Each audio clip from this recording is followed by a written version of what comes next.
Hello guys. तो कैसे हैं आप लोग। तो गाइज मैं आज शुरू करने वाला हूँ डीसी मशीन का most important topic armature reaction. अभी तक हमने डीसी मशीन पढ़ रहे थे, तो डीसी मशीन में हमने अभी तक कंस्ट्रक्शन पढ़ा, उसका ओवरव्यू देखा, ठीक है। तो ईएमएफ इक्वेशन देखा। अब मैं आर्मेचर रिएक्शन के बारे में बात करने वाला हूँ।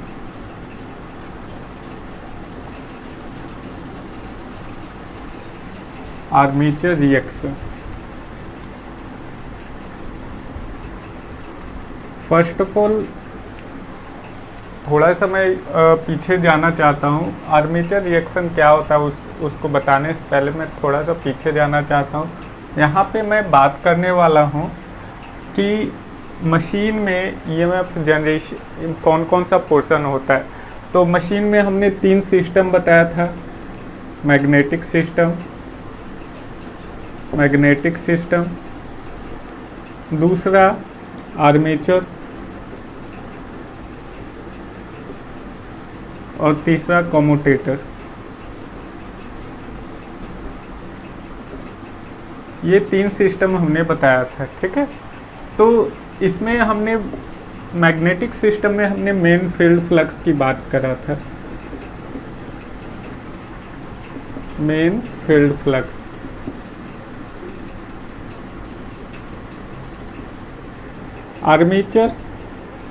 आर्मेचर इस मेन फील्ड फ्लक्स को कट करता है, उसके बाद इसमें ईएमएफ जनरेट होता है, ठीक है। कम्यूटेटर ये क्या है, मैकेनिकल रेक्टिफायर है। ये क्या करता है, हमारा जो मशीन में सप्लाई जनरेट होता है उसको ये क्या करता है, बाई डायरेक्शनल करंट को यूनी डायरेक्शनल के फॉर्म में देता है, आउटपुट देता है बाय हेल्प ऑफ ब्रशेज, ठीक है। तो ये 3 सिस्टम था। तो आर्मेचर रिएक्शन की मैं बात करूं तो आर्मेचर रिएक्शन कुछ नहीं है, इस मेन फील्ड फ्लक्स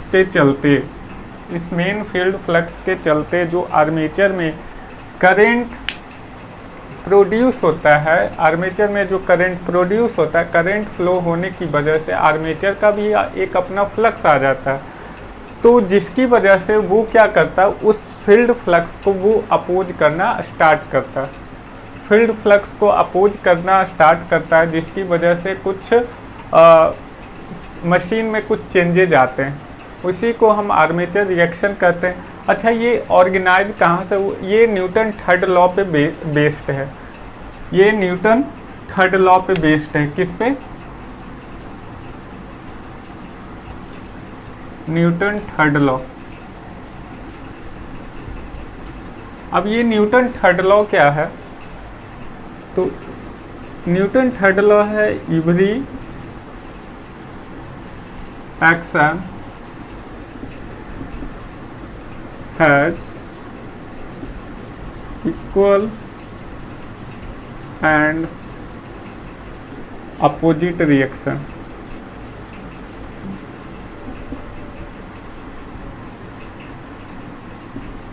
ठीक है, ये तो पता ही होगा Newton third law, every action has equal and opposite reaction. तो यहाँ पे एक्शन की मैं बात करूँ तो एक्शन क्या हो रहा है मशीन में, एक्शन कहाँ पे हो रहा है। तो एक्शन की मैं बात करूँ तो मशीन में आप मेन फील्ड करंट देते हो, जिसकी वजह से आपको क्या होता है, फील्ड फ्लक्स जनरेट होता है। फील्ड फ्लक्स को आर्मेचर करंट कट करता है। आर्मेचर कंडक्टर कट करता है, उसके बाद आर्मेचर में ईएमएफ जनरेट होता है, ठीक है।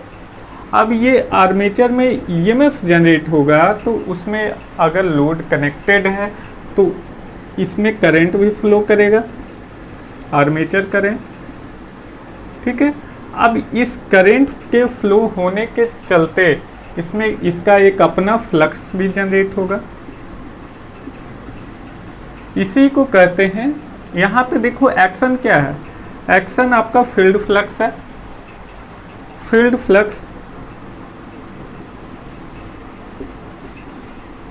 फ्लक्स यहाँ पे एक्शन का काम कर रहा है।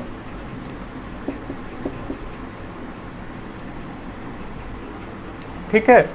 और आर्मेचर रिएक्शन, यहाँ पे आर्मेचर रिएक्शन क्या फाइए है।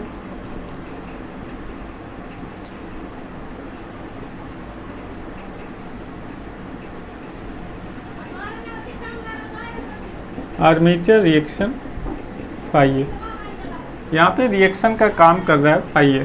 ठीक है, इसलिए इसे आर्मेचर रिएक्शन बोला जाता है। तो यहाँ पे डेफिनेशन लिखना चाहो तो लिख लो आर्मेचर रिएक्शन का। Armature reaction represent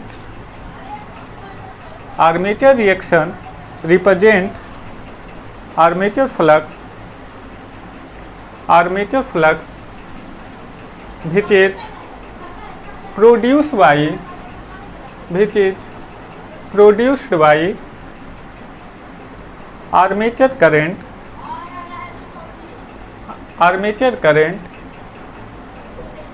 which itself is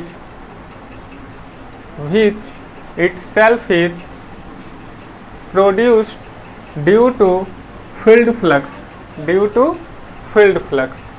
यानी फील्ड फ्लक्स के चलते आर्मेचर करंट प्रोड्यूस हुआ, तो आर्मेचर करंट के चलते क्या हुआ, आर्मेचर फ्लक्स जनरेट हुआ। ठीक है, अगला पॉइंट बना के लिखिएगा, the field flux acts as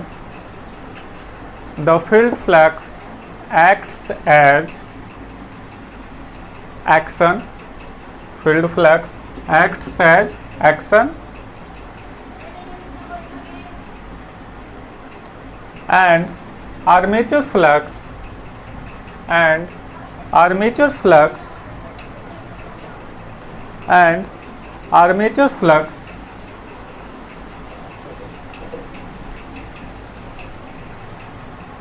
is called reaction,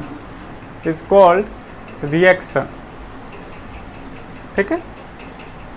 तो ये आपका डेफिनेशन हो गया आर्मेचर रिएक्शन का। इसके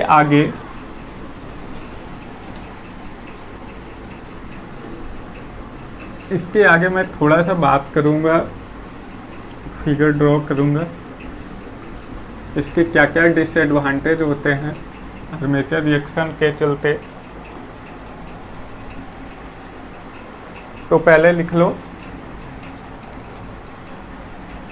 आर्मेचर रिएक्शन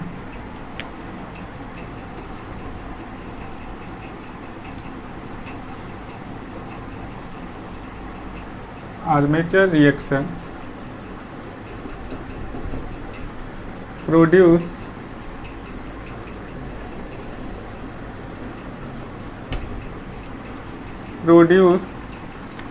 undesirable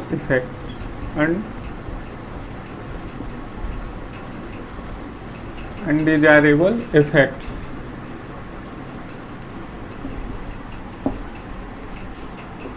पहला नंबर में लिखिएगा, distortion of field flux, distortion of field flux.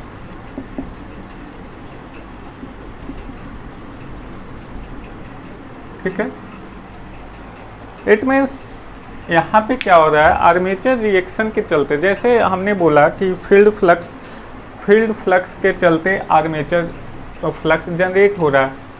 ठीक है, तो वहाँ पे वो क्या, आर्मेचर फ्लक्स क्या करता है, फील्ड फ्लक्स को अपोज करता है। ठीक है, जिस कारण के चलते वो जनरेट हो रहा है वो उसी को अपोज कर रहा है, यानी यहाँ पे लेंज लॉ अप्लाई हो रहा है। ठीक है, तो वो क्या कर रहा है, अपोज कर रहा है, तो यहाँ पे फील्ड फ्लक्स में कमी आ रही है, ठीक है। तो वही आर्मेचर रिएक्शन का जो एक इफेक्ट ये भी है, डिस्टॉर्शन ऑफ फील्ड फ्लक्स। ठीक है, तो इसमें लिखिएगा, अगर इसमें और भी इसको एक्सप्लेन करना चाहो तो लिख सकते हो, that is the flux density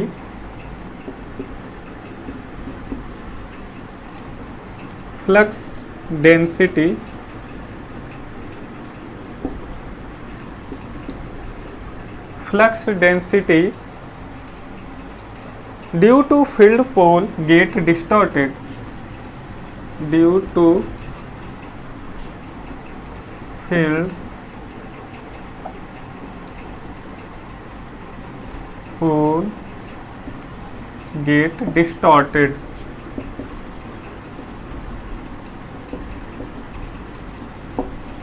okay यहाँ पे फील्ड पोल क्या हो रहा है, डिस्टॉर्टेड हो रहा है। ठीक है, अगला लिखिएगा net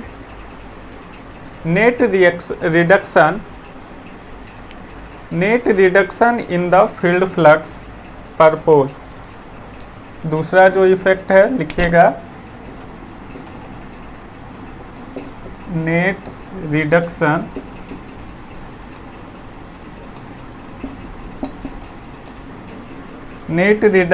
in the field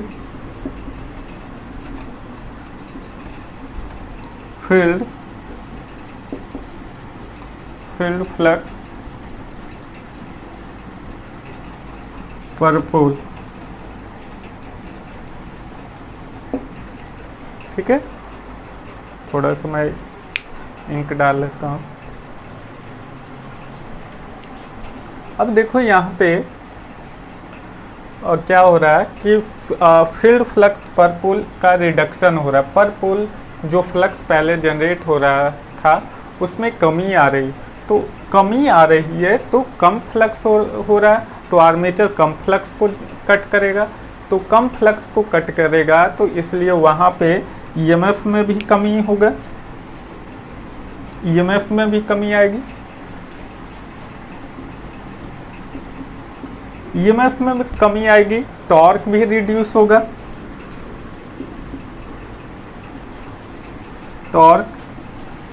torque reduce होगा, एफिशिएंसी भी कमी हो जाएगी, एफिशिएंसी में।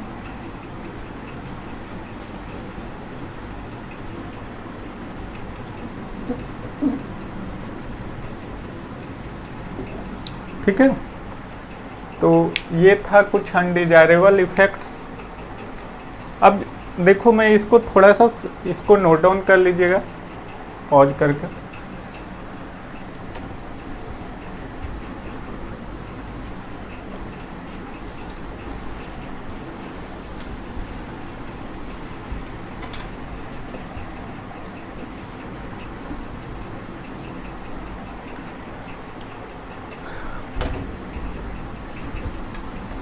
देखो थोड़ा सा आर्मेचर रिएक्शन को मैं और ब्रीफ करना चाहूँगा।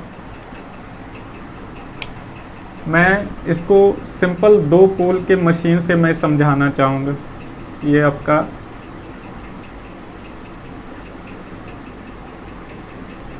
आर्मेचर हो गया,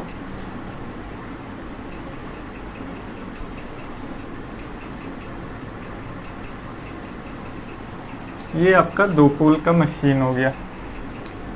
अगर ये नॉर्थ है, ये साउथ है, तो फ्लक्स का डायरेक्शन किधर से किधर होता है, तो नॉर्थ टू साउथ होता है।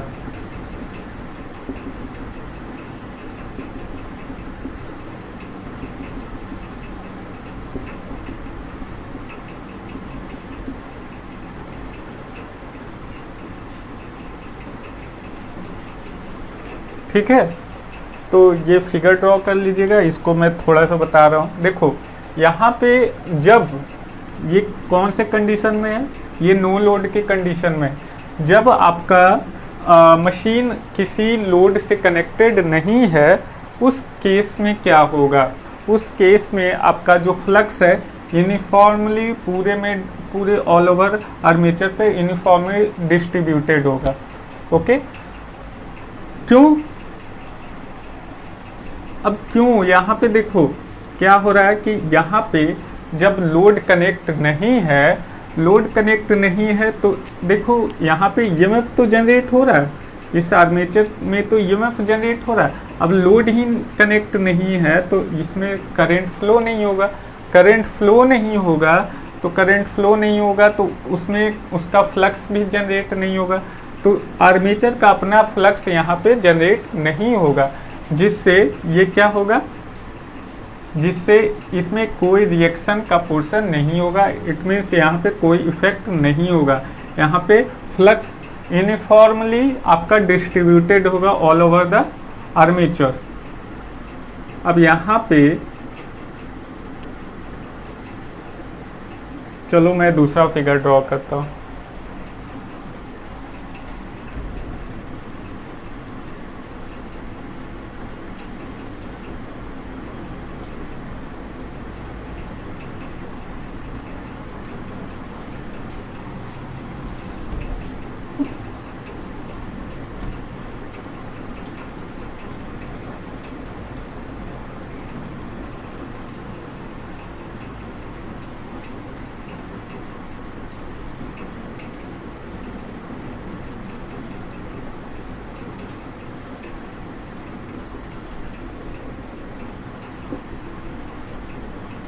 अब यहाँ पे देखो आर्मेचर का जो कंडक्टर है, जब ये लोड से कनेक्टेड होगा तो इसका फ्लक्स कैसा होगा।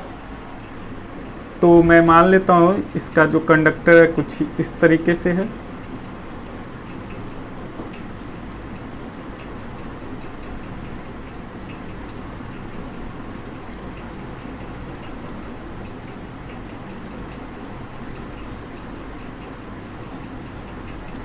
कुछ ऐसा है।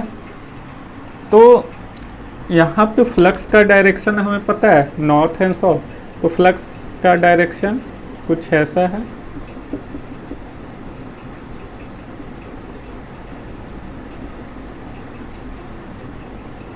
ठीक है,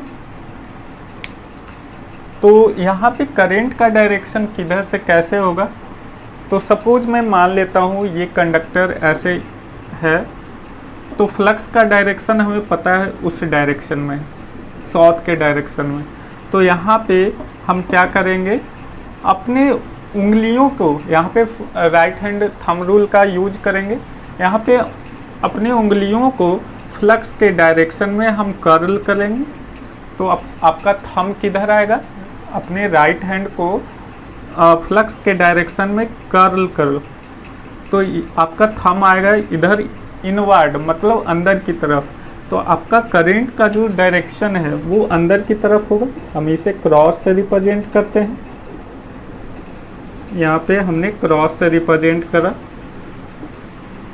चलो ठीक है, अब यहाँ पे इसका डायरेक्शन क्या होगा, इसका करंट का डायरेक्शन किधर होगा। अभी तो हमने माना है कि ये फ्लक्स का डायरेक्शन नॉर्थ टू साउथ इस डायरेक्शन में। तो यहाँ पे भी देख लो, अब थंब, ये आपका थंब रूल है। तो ये कंडक्टर है आपका, जो ये कंडक्टर आपका जो फ्लक्स का डायरेक्शन है वो किस डायरेक्शन में, उस ओर है। तो यहाँ पे आप कर्ल कर लो, देखो कैसे, ये आउटवर्ड हो रहा है। तो यहाँ पे हम डॉट से रिप्रेजेंट करेंगे।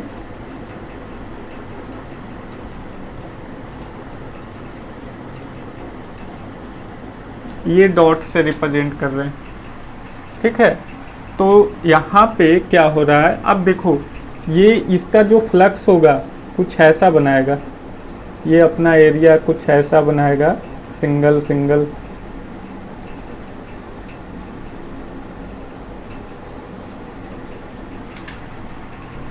ओके, ये ऐसा ही बनाएगा दोनों तरफ से। जैसे ये इसको ऐसे मान लेते हैं,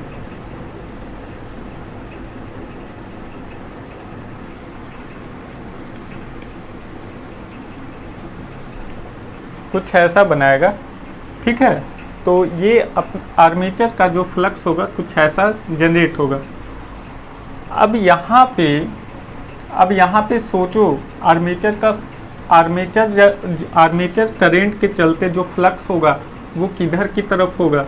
तो करंट का डायरेक्शन यहाँ पे आपको पता है इनवर्ड है, करंट का डायरेक्शन पता है इनवर्ड है, तो यहाँ पे इस तरह से उंगली रखो तो आपका फ्लक्स का डायरेक्शन निकल जाएगा इधर की तरफ, ठीक है। ये ऐसा रोटेट करेगा। अब इसमें कैसा होगा, तो इसमें आउटवर्ड है, तो आउटवर्ड है तो ऐसे रखो, और ये कैसा होगा आउटवर्ड, ये आपने करंट के डायरेक्शन में आपने थंब को रखा है और कर्ल किया है, तो आपका जो डायरेक्शन होगा कुछ इस तरीके से होगा। इट मीन्स, ठीक है, तो दोनों का डायरेक्शन हमने निकाला। अब इसका क्या इफेक्ट होता है, देखो अभी एक फिगर और हम ड्रॉ करेंगे। अब इसका मेन फील्ड पे क्या इफेक्ट होता है उसी को देखना है, उसी को हम आर्मेचर रिएक्शन बोलते हैं।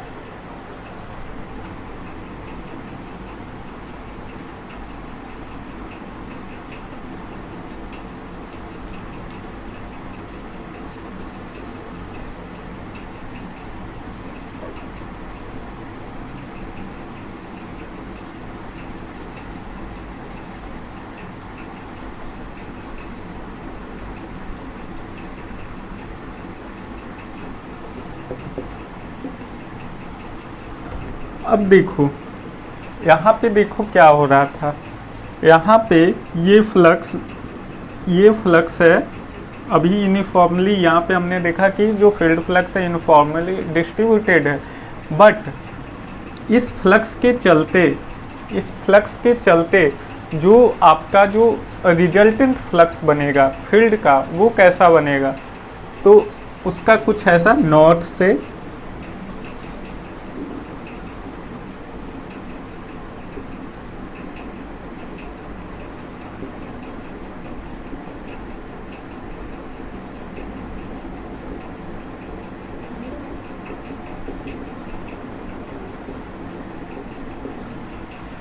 कुछ ऐसा बनेगा, ठीक है। अब देखो यहाँ पे भी थोड़ा सा गौर करो, यहाँ पे हमने एक चीज़ छोड़ा है, इसमें जो होता है ये वाला एक्सिस, ये आपका GNA होता है, यानी ज्योमेट्रिकली ये न्यूट्रल एक्सिस होता है, ये आपका इलेक्ट्रिकली 90 डिग्री फील्ड फ्लक्स के इलेक्ट्रिकली 90 डिग्री पे होता है। नो लोड के केस में एक MNA GNA पे होता है, MNA coincide with GNA on no load के केस में आपका MNA भी इसी एक्सिस पे एग्जिस्ट करता है। MNA क्या है, magnetic neutral axis. It means जो फील्ड फ्लक्स यहाँ पे है दोनों का इक्वल यानी शून्य होगा, ठीक है। तो यहाँ पे शून्य नहीं होगा, मैक्सिमम होगा यहाँ पे, लेकिन यहाँ पे जो आपका ज्योमेट्रिकल न्यूट्रल एक्सिस हर केस में आपका फिक्स होगा, ठीक है, हमेशा ऐसा ही बनेगा न्यूट्रल एक्सिस। लेकिन MNA आपका शिफ्ट हो जाता है, चेंज हो जाता है। अब ये आपका रोटेशन का डायरेक्शन है मशीन का, तो रोटेशन का डायरेक्शन है तो आपका MNA भी चेंज हो जाएगा। चेंज होगा तो किधर की तरफ घूमेगा, तो डायरेक्शन ऑफ रोटेशन की तरफ आपका MNA शिफ्ट हो जाएगा, तो MNA आपका इधर शिफ्ट हो जाएगा।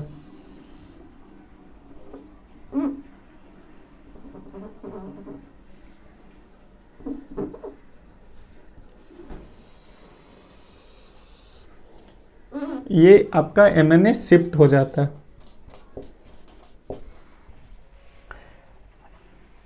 ठीक है।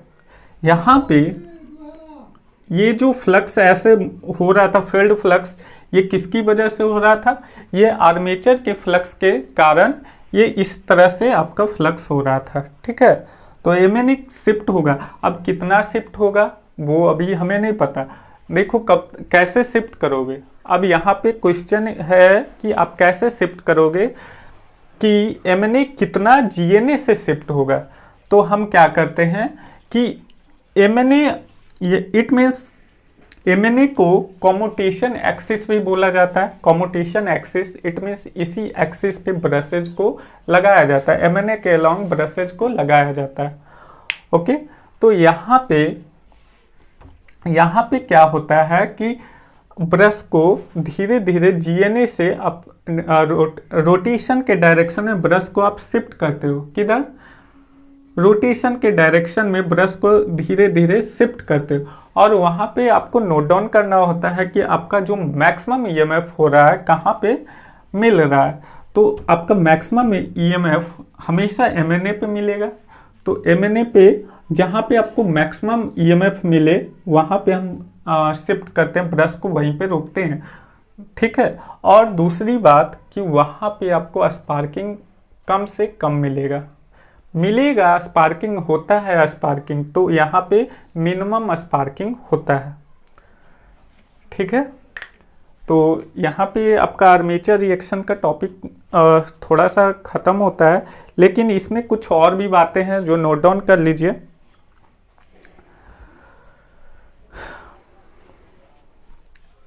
इसमें कुछ और बातें हैं जो मैं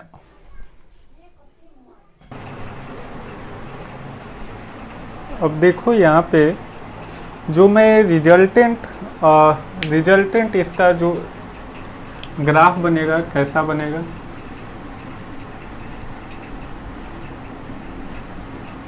ठीक है। ये आपका फील्ड फ्लक्स है,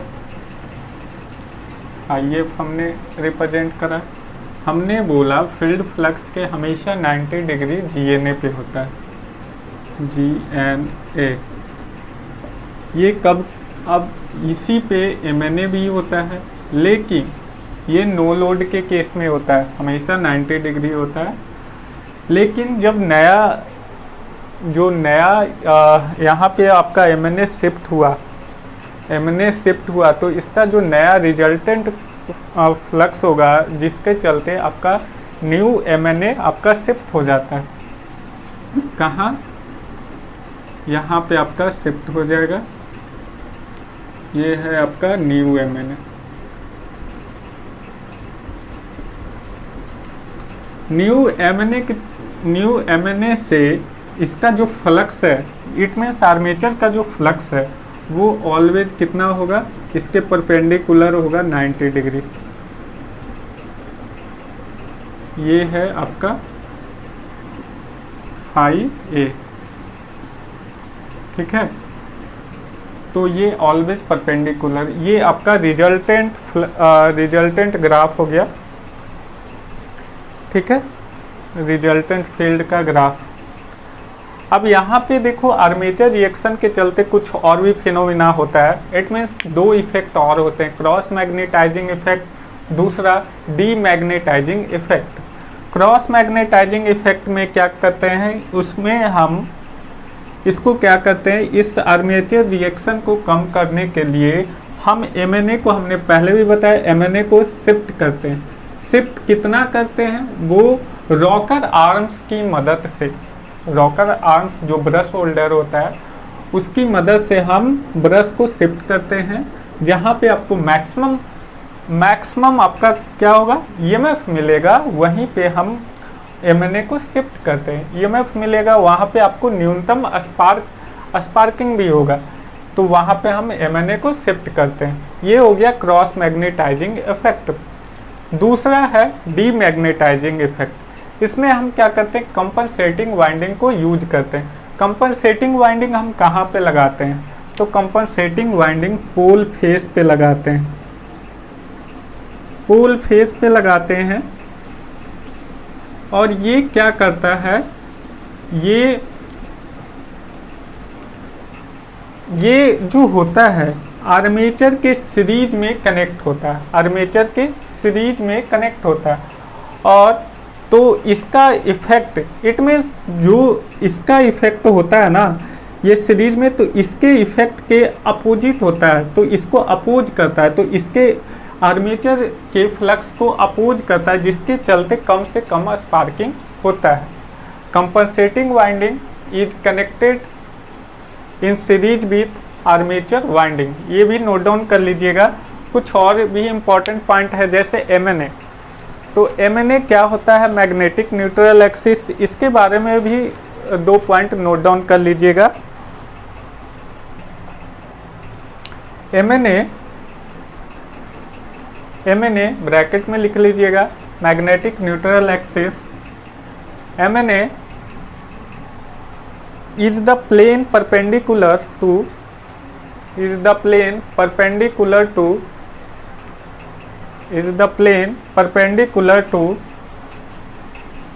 the axis of the field,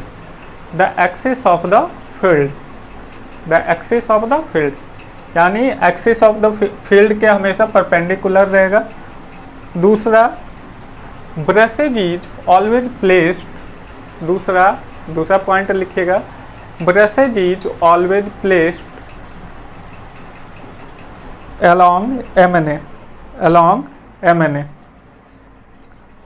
तीसरा लिखिएगा, MNA is also called axis of commutation. Okay, तो आर्मेचर रिएक्शन में इतना ही। अगला टॉपिक नेक्स्ट वीडियो में कम्यूटेशन प्रोसेस सारे खत्म कर देंगे। तो यूनिट फर्स्ट खत्म। Thank you.